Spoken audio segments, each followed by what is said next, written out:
Hey everybody, welcome to another edition of Sister Share 101 Share, the quarantine edition. Actually, we do these 15, 20, 25-minute videos so you all can know how our lives have been affected by this quarantine stuff. Well, Chicago has entered phase three of reopening. I was kind of excited about that, but now not so much because we in phase three and still can't do shit. Cause Lil Ray Ray them messed it up for everybody.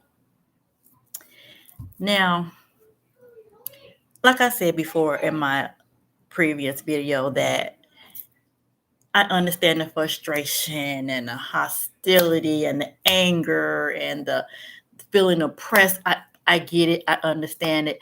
But to destroy your neighborhood, your community, the way that they destroyed it is just unimaginable. I don't understand the logic behind that. I don't understand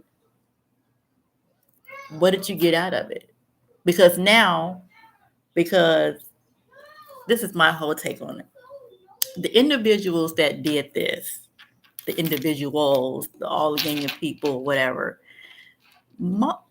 maybe 9 times out of 10, they're kind of troubled. I'm not saying this is the case in every situation or individuals who did this, but I'm just saying, generally speaking. So now most of the people probably live with their grandmothers or their great grandmothers or whatever because their mothers couldn't control them. So now they kicked them out. Now you're living with your grandmother. And now that same grandmother that you're living with, oh, barely did get her check on the first and the third because some banks are still not open because of what you and Lil Ray Ray did down the street and got together and did. So now she can't get her check. And the ones who did get their check, where they gonna spend their money at? When they used to can go right down the street and go to their local Food for Less, Jewels, um, little neighborhood stores until they can get somebody to take them to a bigger grocery store just to hold them over. Can't do that now because you didn't destroyed it all and looted it all. And now what? Now grandma can't get her food and grandma can't get her medication. So now what? So so so now what's gonna happen? I I don't. Yes, of all places, they hit my place of employment as well. Um, I don't understand breaking into a bank when everything is locked up. I don't get that logic. You just want to be destructive, I guess. But now the city looks like a lot of abandoned houses.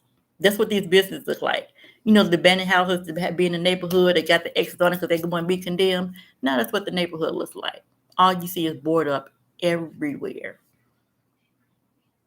And it not only affect, grandmothers and, disabled people who can get around as much.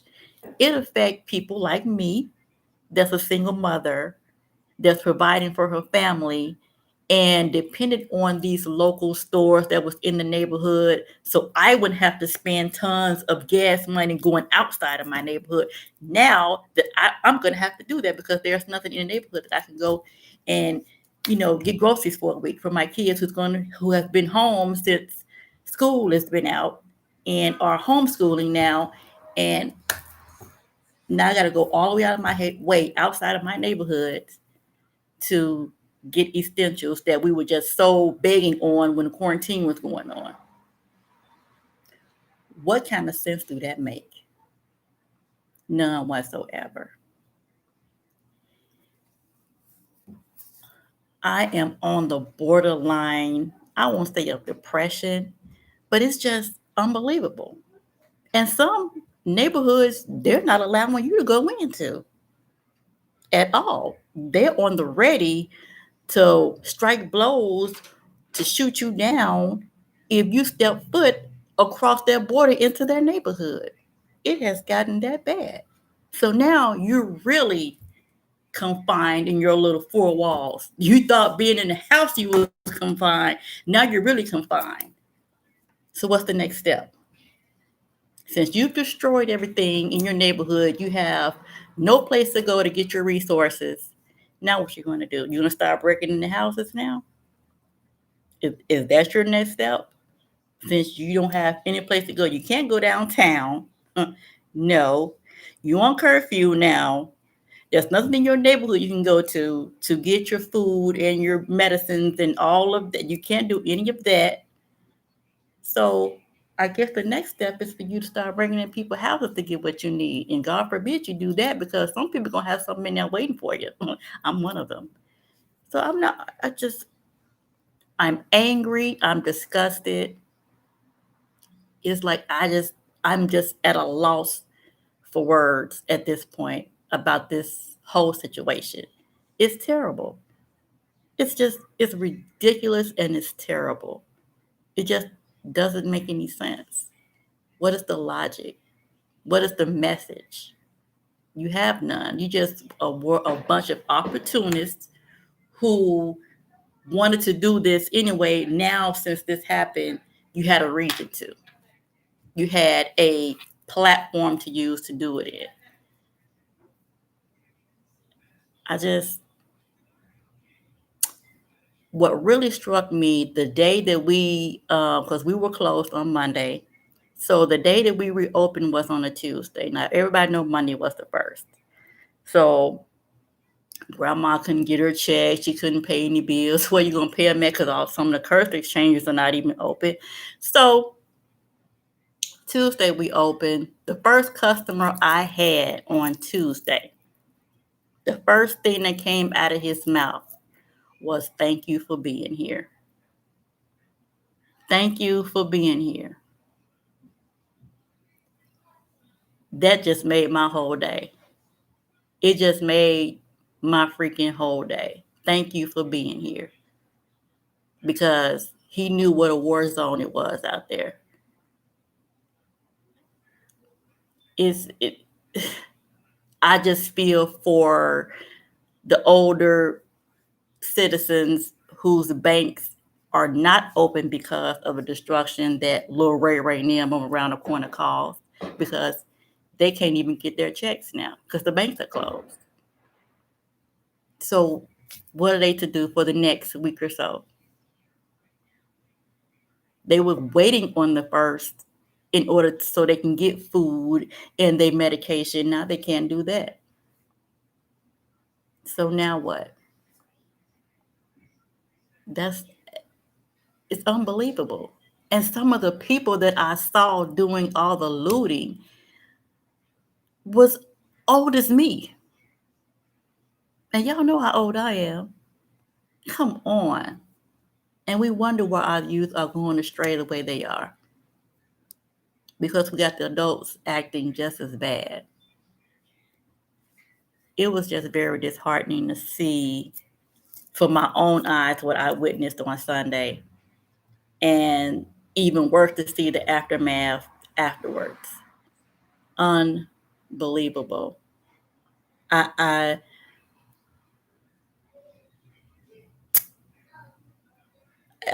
I'm just speechless because there's actually no words to describe.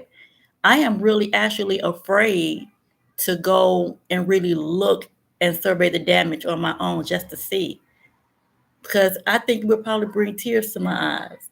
It really would. Like, I can't believe a bunch of us got together strongly on negativity like that. We can't even come together on positivity like that. But the first time you get a chance to do something destructive, you jump at the chance and do it. You're not thinking about the repercussions afterwards. You're not thinking about, okay, what's going to happen if we do this and that. What am I talking about? Rational people only sit down and think and and study and try to figure out, okay, if I do this and this, they think about the consequences. Irrational people do not think about the consequences. And that's what a bunch of those people were, a bunch of irrational people who found an excuse to want to go out and loot and riot and cause destruction. I mean, we were on pretty much lockdown for the past 2 months and looking forward to going into stage 3 to reopening back Chicago. And now it's been set back because we have nowhere to go. Nowhere to go, nothing to do. You know, put yourself back 2 months again because we don't know whether or not those companies that you destroyed are going to come back into the community. Our ancestors are like, really? So my lynching, my wife being raped, me being into captivity, my fingers bleeding to the bone because I'm out there picking cotton 12, 13 hours a day. Didn't mean shit, I guess. Didn't mean nothing. It was all done in vain. Yes, of course, we have a long way to go. Still, even before this happened, we still had milestones to conquer because all of the injustices that's been done to us through the years. But this has set us back at least 20 years now. What are we going to do? Now the rational people have to come together and try to fix it all. Now we have to pull together and clean up the communities and, you know, hoping that these businesses will come back and we'll have some type of resources in the future. Who knows when things will get back to normal? We was waiting for them to get back to normal. Now we have to wait for another normal to get back to normal. It's insane. It's a bunch of insanity. My kids don't even know how to feel about it. I asked them, did they want to come on and express how they felt? They declined. That's sad when, you know, your kids are at a loss for words because they just don't even know what's going on or why. They know why, but they're not understanding why. Like, why would you be that destructive in your own community? Why would you go to the extent that you went to try to prove a point, which really wasn't no point you was proving? It's just something you wanted to do anyway. You just wanted to get out and cause destruction. So now you're left with garbage. Now this community is just one big ghetto.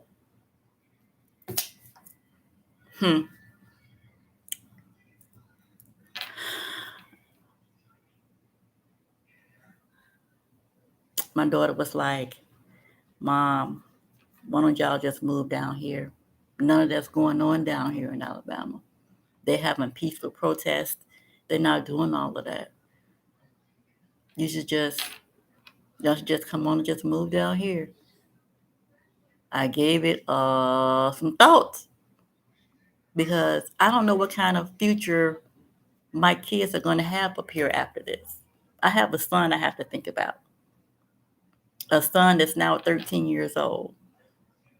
And when he goes out to school next year, if there'll be school, going back to school building next year, how are they going to view him if they walk up on him in the street?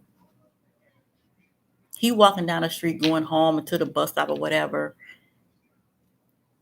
How the police are going to treat him? How they're going to view, how they're going to see him? He can be, you know, with his school uniform on, just walking down the street probably with his headphones on. How are they going to view, how are they going to look at him? They're going to see him as just another thug walking down the street? Or just going to see him as, oh, we're just another nigga out here? They're not going to see a person whose mom is a single mom who has him in all type of sports and he's doing the best he can in school. They're not going to see that just by looking at him. Oh, he's a good kid. His mom doing it. No, they're just going to see him as another black boy walking down the street who's probably up to no good. And that's sad. Do I want that for my son? Hell to the no, I do not want that from my son. But it's a shame that I have to teach him how to avoid situations like that. That shouldn't be in this United States of America. So do I understand the frustration of our young people? Do I understand they're fed up? Do I understand their anger? Absolutely I do. Absolutely I do. Do I agree what they've done to their own community? No, I don't. No, I don't.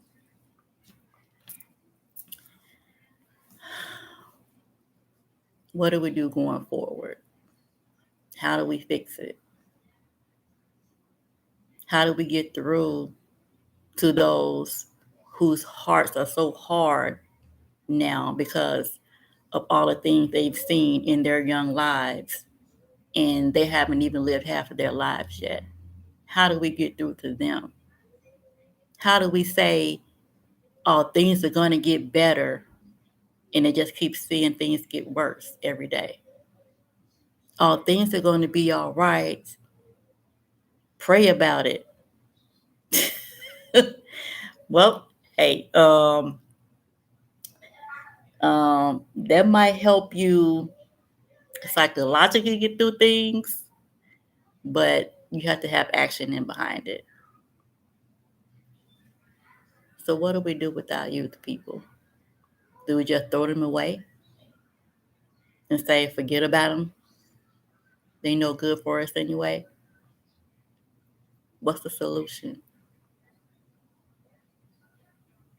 What can we do in our communities right now, since all of this is taking place, to bridge that gap between the people who are rational and the people who are irrational? And that's usually our younger people. Hell, some of us adults are irrational as well. So how do we get through to them? Because they're the ones bringing up the irrational ones. So how do we do it? What's the solution so this won't happen again? Better yet, what's the solution for the police department going forward so this won't happen again? That's a lot of unanswered questions. What do we do?